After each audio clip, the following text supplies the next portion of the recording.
पहले तो राज्यवासियों को आज 25 साल हो गए, बहुत ढेर सारी शुभकामनाएं देता हूँ और बहुत कुछ हुआ है। हेलो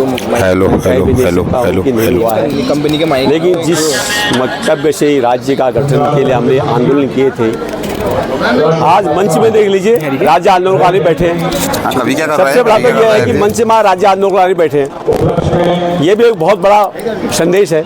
इसके बराबर और संदेश क्या हो सकता है? राज्य ऐसे नहीं बना था हम मंचों में जो है किसी पार्टी को दे देंगे। ये राज्य का इसमें राज्य की बात होनी चाहिए था, इसमें उद्योगों की बात होनी चाहिए था, इसमें पलायन की बात होनी चाहिए थी। और जो मंच से बोल रहे हैं उनको न उद्योग का पता है और न पलायन की बात करते हैं, उनको पता ही नहीं है ABCD कि उद्योग क्या है, पलायन क्या है और नशे की बात करते हैं। पहले खत्म पहले तब तो नशा की बात करेंगे, और यहाँ पर आप राज्य की बात करते हैं। आज इस जिले में बता दीजिए 25 साल में कोई उद्योग दिखा दीजिए। और वहाँ प्रधानमंत्री जी कहते हैं युवाओं का देश है, युवाओं का जो है उत्तराखंड है। वो युवा कहाँ है भाई? वो तो दिल्ली में नौकरी कर रहे हैं, वो तो गुजरात में नौकरियां कर रहे हैं। और आप ये देखिए, ये तो बड़ा दुर्भाग्य है भाई, उत्तराखंड का कोई बोला कुछ है थोड़ी है, चलो चल रहा है। और शराब, गवर्नमेंट शराब बेच रही है और अपनी इकोनॉमी बढ़ा रही है। और जो हमारी मुख्य समस्या है कपूर से जो भांग से लड़के हमारे चरस में बंद हो रहे हैं, उसके बारे में कोई नहीं सोचता है।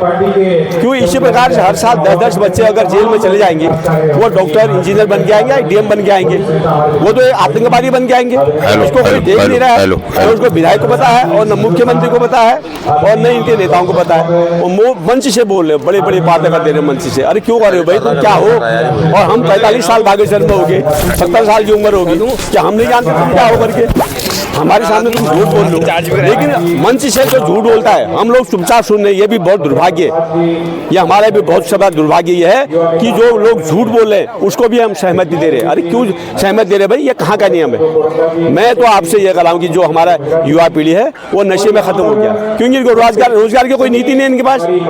वो तो विधायकों को जानता है और विधायक से दूसरे को उसको जानता नहीं हो, बल्कि मुख्यमंत्री को बागेश्वर आता ही नहीं है। वो कहता है मैं बागेश्वर जाऊंगा, हार जाऊंगा, वैसे भी हारेगा वो तो पक्का समझ लीजिए, वो जहां से चुनाव जीतेगा वहीं से हारेगा वो। ये मैं इस राज्य के माध्यम से कहना चाहता हूं, सरकार उसकी आए लेकिन मुख्यमंत्री नहीं जीतेगा। बहुत बहुत धन्यवाद कहता हूँ, सुझाव देता हूँ। देखिए एक बात, आपने ITI बहुत खोल दी, आपने पॉलिटेक्निक खोल दी, उसमें क्या विषय लगाए? आपने देखा कभी?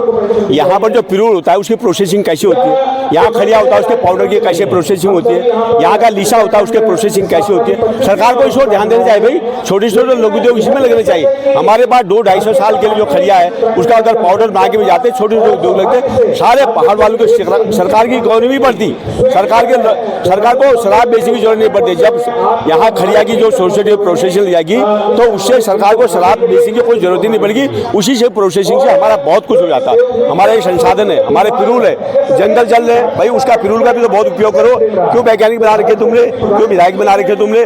उनको सोचो ना, उनको बैठाओ उनको, और पॉलिटेक्निकल वो सब्जेक्ट लगाइए ना वहाँ पर, वो पिरूल की क्या बनाई जाती है। अभी कपड़ा मंत्री आया भारत सरकार का, उसका कपड़ा मंत्री का पिरूल के कपड़ा बनाएंगे, कपड़ा उसके कपड़े फट गए, उसके कपड़े सोते की फट गए, वो खुद ही नहीं आया यहाँ पर। तो इसलिए मैं निवेदन करना चाहता हूँ, ये पर अगर पिरूल पर, खड़िया पर, लीसे पर भी अगर यहाँ पर प्रोसेसिंग यूनिट लगाई जाए, हमारा पहाड़ बिल्कुल, ये मैं दावे के साथ कहता हूँ कि यह पहाड़, अब बगल में देखिए आप हिमाचल प्रदेश में, यहाँ के बच्चे हिमाचल प्रदेश में नौकरी करने जा रहे हैं और वहाँ के लड़के क्यों नहीं नौकरी करने जा रहे? कोई कह रहा है इसके बारे में? पलायन की बात करते हैं और प्रवासी की बात करते हैं। प्रवासी क्या दे रहे भाई हमको? जो यहाँ के छोटे छोटे लोग उनको आगे बढ़ाओ, इसी यही मैं कहना चाहता हूँ। और जब पहाड़ के जो संसाधन है उसी पर उद्योग लगाओ। बहुत बहुत धन्यवाद।